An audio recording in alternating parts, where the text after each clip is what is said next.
Rafa is our introduction to the soldier in this installment of Borderlands. Rafa is a charming, devil-may-care jack-of-all-trades. He is a Swiss Army knife on legs, straight out of the TDR playbook. You know, it's all about versatility, all about mobility, all about getting the job done.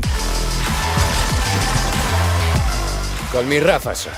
If Vex was a triangle, Rafa is a hexagon. If we look at his overall silhouette, he is defined pretty loosely. He's got a casual fit. His prosthetic legs were part of his transition during his time in the TDO army, but the real silhouette marker are the exo arms that are attached to his back.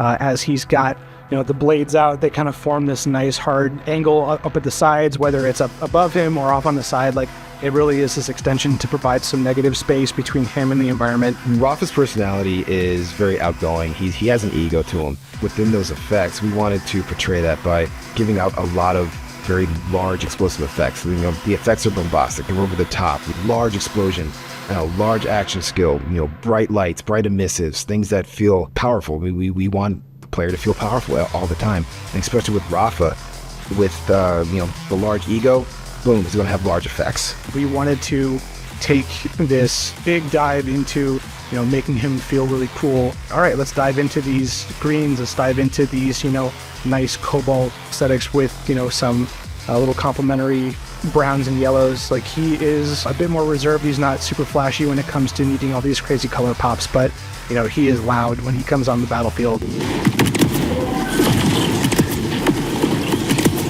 Rafa's face and the personality there, it was contentious. You know, we really had a difficult time figuring out how to make him expressive, how we wanted players to, you know, kind of interact with him, and the choice that we ended up making was to let the player decide. We gave them an option to start the game either with the mask on or with the mask off. His initial presentation is with the mask and the hood. You know, it's very impactful, it's very cool, but as soon as the game starts, you can take that off, really buy into, you know, all the jokes about his charming smile, and make sure that that's, you know, reflected and that you can see him as a person as well. Rafa's design is a juxtaposition between this military and this kind of, like, you know, world after his service, kind of seeing these hexagonal shapes. He's very well rounded, very well proportioned in terms of the balance on his kit. He can jump, slide, glide, all of the above with relative ease, and nothing's going to slow him down.